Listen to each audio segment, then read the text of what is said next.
Sir బాలకోట గారు చెప్పండి, ఈరోజు ఏదైతే ప్రెస్ మీట్లో జగన్మోహన్ రెడ్డి గారు పవన్ కళ్యాణ్ డిప్యూటీ సీఎం పవన్ కళ్యాణ్ గారి గురించి చాలా వ్యంగ్యంగా మాట్లాడారు.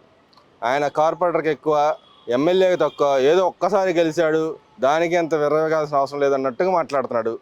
దాన్ని ఎలా చూస్తారు మీరు? నేను కూడా విన్నాను. ఎవరో ఒక పాత్రికేయుడు అడిగాడు, పవన్ కళ్యాణ్ గారు 40% ఓట్లు వస్తే ప్రతిపక్ష హోదా ఇవ్వమని మీరు అడుగుతున్నారు కదండి. ఓట్లు వస్తే ప్రతిపక్ష హోదా ఇవ్వటం అనేది భారతదేశంలోనూ ఆంధ్రప్రదేశ్లోనూ లేదంట, ఎక్కడో జర్మనీలో ఉందని చెప్పి పవన్ కళ్యాణ్ గారు అంటున్నారు అని అన్నాడు. అనగానే వెంటనే కుర్చీలో నుంచి పైకి లేచి సొక్కా దులుపుకొని, పవన్ కళ్యాణ్ కార్పొరేటర్ కంటే ఎక్కువ, ఎమ్మెల్యే కంటే తక్కువ అని అన్నాడు. మీరు ఒకసారి ఆలోచించండి. ఇప్పుడు పవన్ కళ్యాణ్ గారి పార్టీ పేరు జనసేన పార్టీ. అది పుట్టి ఓ 11 ఏళ్ళు, 12 ఏళ్ళు, 14 ఏళ్ళు అయ్యింది. ఆయన ఏ పాదయాత్రలో చేయరా, ఏదో మన వరాహి యాత్ర చేశాడు, ఓదార్పు యాత్రలో చేయరా. పవన్ కళ్యాణ్ గారి నాన్నగారు ముఖ్యమంత్రి కాదు, 30 ఏళ్ళు 40 ఏళ్ళు రాజకీయాల్లో లేడు. జనసేన పార్టీకి ఆంధ్రప్రదేశ్లో 21 స్థానాలు పోటీ చేస్తే 21 స్థానాలు గెలుచుకోడు. మరి ఇప్పుడు కార్పొరేటర్కి ఎక్కువ, ఎమ్మెల్యేకి తక్కువ అన్న జగన్మోహన్ రెడ్డి గారు 170 స్థానాలు పోటీ చేసి ఎన్ని వచ్చినాయి? 11 వచ్చినాయి. ఇప్పుడు మగోడెవడో, మనగాడెవడో? ఇప్పుడు వైనాట్ 175, మనకు 170 సీట్లు ఎందుకు రావు? మనమే అరివీర భయంకరులమే, మన సింహాలమే, తొడేలమే, ఏనుగులమే, లొట్టపెట్టలమే, మేము మొత్తం అందరూ పారిపోవాలని చెప్పి జగన్మోహన్ రెడ్డి గారికి 11 వచ్చి 4 గదుల మధ్య పాత్రికేయ సమావేశం పెట్టుకొని అసెంబ్లీకి కూడా పోకుండా నువ్వు 4 విలేకరులతో మాట్లాడుకుంటూ నాకు ప్రతిపక్ష హోదా ఇవ్వండి, నాకు ప్రతిపక్ష హోదా ఇవ్వండి అని స్పీకర్ గారికి లేఖలు రాసి అడుక్కుంటూ, న్యాయస్థానాల్లో అడుక్కుంటూ పవన్ కళ్యాణ్ గారిని కార్పొరేటర్ కంటే ఎక్కువ, ఎమ్మెల్యే కంటే తక్కువ ఎలా అనగలుగుతాడు? అంటే ఇక్కడ ఆయన పవన్ కళ్యాణ్ గారు ఏదైతే ఒక పార్టీలో, అధికార పార్టీలో ఉన్న ఒక డిప్యూటీ సీఎం హోదాలో మాట్లాడాడు. ఈయన ప్రతిపక్ష నాయకుడు హోదాలో లేకుండా ఆ విధమైన వ్యాఖ్యలు చేయడాన్ని ఎలా చూడొచ్చు అంటారు? అదే నిజానికి జగన్మోహన్ రెడ్డి గారికి ఇప్పుడున్న అర్హత ఏంటంటే పులివెందుల ఎమ్మెల్యే, శాసనసభాపక్షమే లేదు, ప్రతిపక్ష హోదా లేదు. పవన్ కళ్యాణ్ గారు డిప్యూటీ సీఎం, ఆయన పార్టీ తరఫున 2 మంత్రులు ఉన్నారు. రేపు మాపు ఆయన సోదరుడు నాగబాబు గారు కూడా మంత్రి కాబోతున్నాడు. కేంద్రంలో కూడా మోడీ గారితో ఆయనకు భావ సారూప్యత ఉంది. దక్షిణ భారతదేశంలో కూడా తిరుగుతున్నాడు ఆయనకు వేదిక పెట్టుకున్నాడు. అంటే నేను అనేది ఏంటంటే, పవన్ కళ్యాణ్ గారిని విమర్శించు, కానీ వ్యాఖ్యానాలు సరిగావు. నువ్వు గతంలో కూడా ఏం చేసావంటే పవన్ కళ్యాణ్ గారిని సిద్ధాంతంగా విమర్శించాలా. నీకు 3 పిల్లలు ఉన్నారు, నీకు 3 వ్యక్తిగతంగా దాడులు, నీకు 3 ఇళ్ళు ఉన్నాయి, అందరూ ఇల్లు మార్చినట్టు పవన్ కళ్యాణ్ గారి పిల్లలు మారుస్తారని చెప్పేసి అంటే విని విని విని పవన్ కళ్యాణ్ గారికి తెక్కరేగి 4వ పిల్లంగా నువ్వు రా జగన్మోహన్ రెడ్డి అన్నాడు. ఇక అప్పటి నుంచి సోషల్ మీడియాలో జగన్మోహన్ రెడ్డి గారి బొమ్మకి చీర కట్టి, బొట్టు పెట్టి, పూలు పెట్టి జనసేన కార్యకర్తలను కూడా ఆటాడుకున్నారు. అంటే ఇక్కడ ఆయన మళ్ళీ జనాల్లోకి రావాలని కోరిక మీదకి ఇలాంటి వ్యాఖ్యలు చేస్తున్నాడు అనుకోవచ్చు అంటారు. అంటే నేను అనేది ఏంటంటే, రాజకీయాల్లో ఒక స్థాయిలో ఉండే వ్యక్తి, అంటే అది జగన్మోహన్ రెడ్డి గారు కావచ్చు, చంద్రబాబు నాయుడు గారు కావచ్చు, పవన్ కళ్యాణ్ గారు కావచ్చు, లేదా నాలాంటి వాళ్ళు కావచ్చు, మనం ఒక రాజకీయాల్లో ఒక వ్యక్తి మీద మాట్లాడుతున్నామంటే హోందాగా మాట్లాడాలి. ఈరోజు నేను జగన్మోహన్ రెడ్డి గారి గురించి మాట్లాడుతున్నాను, జగన్మోహన్ రెడ్డి గారు అని అంటున్నాను తప్ప మరొక పదం నేను అన్నాను. మాజీ ముఖ్యమంత్రినే గౌరవిస్తా, ఎందుకంటే ఇక్కడ ప్రజలకు సంబంధించిన రాజకీయ అనుబంధం కలిగిన వ్యక్తులని ఏ రాజకీయ పార్టీ చేయవచ్చినా మంచి చేయాలని చెప్పి అనే వస్తుంది.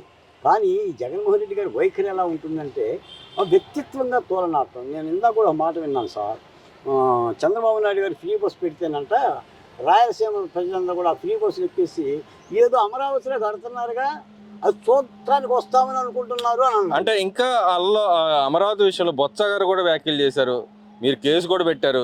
ఇంకా వ్యంగ్యంగా మాట్లాడతాం, మిమ్మల్ని అవహేళన చేయడానికి ఇంకా ఎందుకు మీరు భరాయించాల్సిన పరిస్థితి ఉంది? అసలు గవర్నమెంట్ దాని మీద ఇనిషియేటివ్ తీసుకోదలుచుకుందా? మీరైతే కేసు పెట్టారు. నిజమే శ్రీకాంత్ గారు, ఇప్పుడు ఏదో కడుతున్నారంట కదా అమరావతిని హేళన చేయటం అంటే, ఇంకా ఆయనకి అమరావతి అంటే పగ సావలేదండి. ఇప్పుడు ఉన్నది అమరావతిలో, ఇప్పుడు తాడేపల్లి ఎక్కడ ఉందండి? అమరావతిలో ఉంది.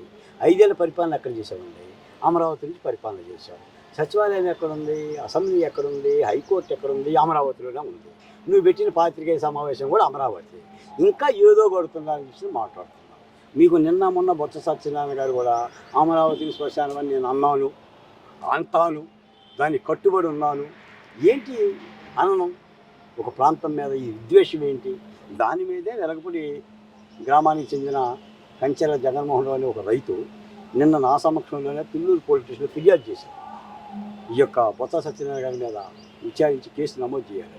రాష్ట్ర వ్యాప్తంగా కూడా అమరావతి రైతులు ఆయా పోలీస్ స్టేషన్లో ఫిర్యాదులు ఇవ్వడానికి కూడా సిద్ధపడుతున్నారు. నేను కూడా అమరావతి భోజనం చేసిగా మా దళిత సామాజిక వర్గాలకి, భోజన కులాల సామాజిక వర్గాలకి, రైతులకి, రైతు చేసిన నాయకులకి, ఆ తాడికొండలో ఉండే ఎమ్మెల్యే తెనాలి శ్రావణ్ కుమార్ గారు కూడా చెప్తున్నా, ఇలాంటి వ్యాఖ్యల పట్ల మీరు కేసులు పెట్టండి.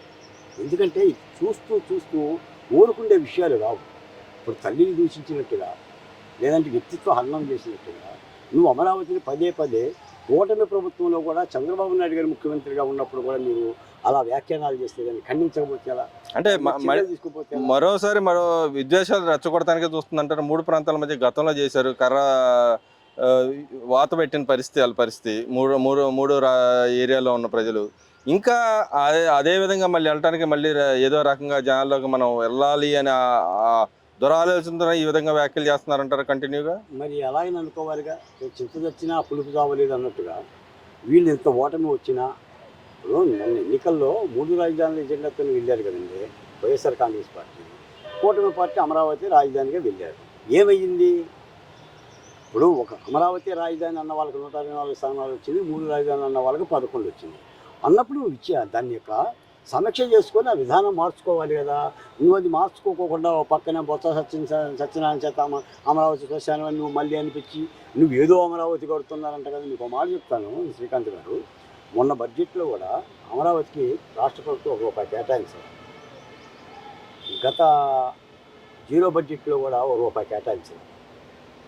కానీ ఏమన్నారు అంటే రాయలసీమ ఉత్తరాంధ్ర వాళ్ళు పన్నులు కడితే అమరావతిలో ₹1,00,000 కోట్ల ఖర్చు పెడతారా, మేము పన్నులు పెడితే అభివృద్ధి చెందుతుంది అమరావతి అని అన్నారు.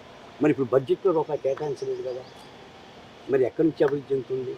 ఈ రోజున ప్రపంచ బ్యాంకు నిధులు, హడ్కో నిధులు తీసుకువచ్చి అమరావతిలో ఉన్న భూములను కానీ, నిర్మాణాలను కానీ, పరిశ్రమలు కానీ రాబట్టుకొని అక్కడున్న భూమినే అంటే దాదాపు 50,000 ఎకరాలని రాజధానికి విస్తరింపజేస్తూ అభివృద్ధి చేస్తున్నారు. ఇప్పుడు దాని కాన్సెప్టే అది. చంద్రబాబు నాయుడు గారు చెప్పింది కూడా ఏంటంటే అమరావతి స్వయం అభివృద్ధి, సెల్ఫ్ డెవలప్మెంట్ అని చెప్పడంలో అర్థం అది. ₹1 రాష్ట్ర బడ్జెట్ కేటాయించుకోవడం కూడా ఈ రోజు చేస్తున్నాం. అయినా కూడా జగన్మోహన్ రెడ్డి గారు మరి ఎందుకనో మరి ఆయన విధానం ఏదో లేదంటే మరి ఆయన మనసు మార్చుకోవడం ఏమంటే తెలియదు. కానీ గవర్నమెంట్ ఏదైతే ఈయన బెదిరింపులు వ్యవహారం చూస్తుంటే గవర్నమెంట్ని బెదిరించి ఇటు పక్క అందరినీ బెదిరించి ఏదో రకంగా మళ్ళీ పబ్బం గడుపుకోవాలని ఆలోచన ఇంకా ఎందుకు మారలేదు జగన్మోహన్ రెడ్డి గారు ఈ విషయాల్లో?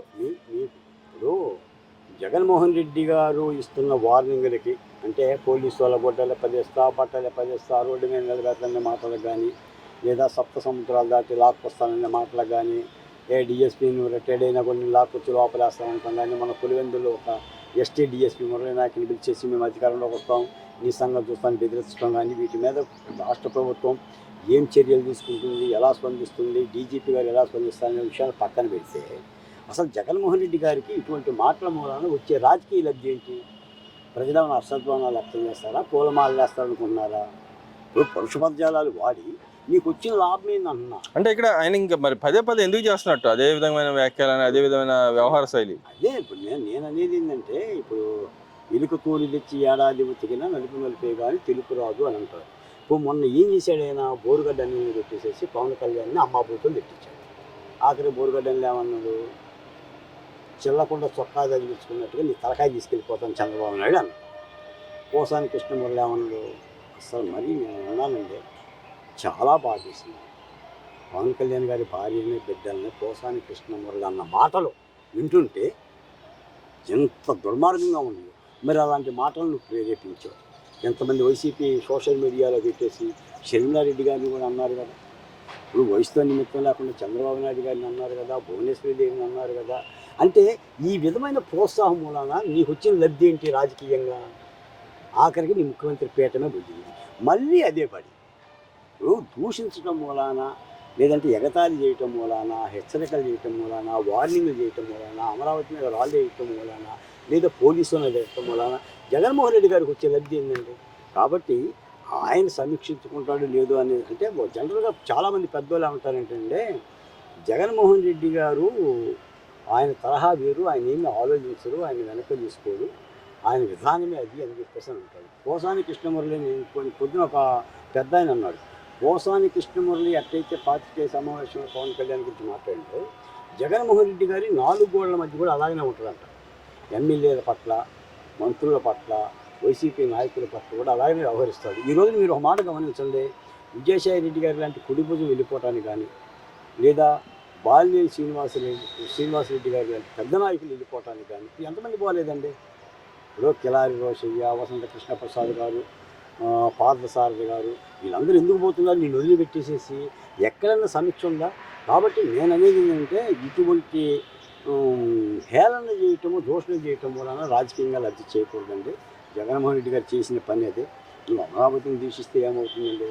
బంతి కనుక గోడ కొడితే తిరిగి వెనక్కి వచ్చినట్టుగా నువ్వు అమ్మని వెళ్తే తిరిగి మనకే దొరుకుతుంది.